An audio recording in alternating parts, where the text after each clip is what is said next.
नमस्ते दोस्तों, मेरा नाम मनीषा सिंह है। मैं प्रयागराज से हूँ, एक्यूप्रेशर थेरेपिस्ट हूँ। तो आज मैं आपको जुकाम के बारे में बताने जा रही। जो हमारे जुकाम पे हमारे नाक जो है ब्लॉक हो जाते हैं, मतलब कि कफ जम जाता है और कफ जमने से हमें सांस लेने में दिक्कत होती है।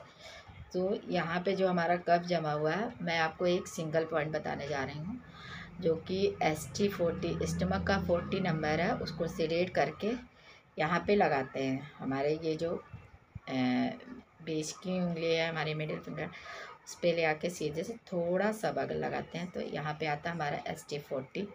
इसको लगाने पे मैंने देखा है कि तुरंत मेरी बेटी का नाक जो है एकदम जाम था, उसके यहाँ पे कफ बहुत ज़्यादा जमा हुआ था।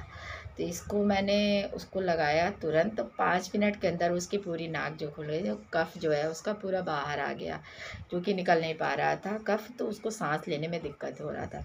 जब उसका कफ बाहर आ गया तो उसका ये जो हमारे ST40 से लगाने से 5 मिनट के अंदर उसका तुरंत कफ जो है बाहर आ गया नाक के थ्रू, तो उसको काफ़ी आराम मिला। तो मैं आपको बताने जा रही हूँ कि सिंगल पॉइंट ST40 को सिलेक्ट करके लगाने से, दोनों हाथों पे लगाने से हमारा कफ जो है तुरंत निकलता है।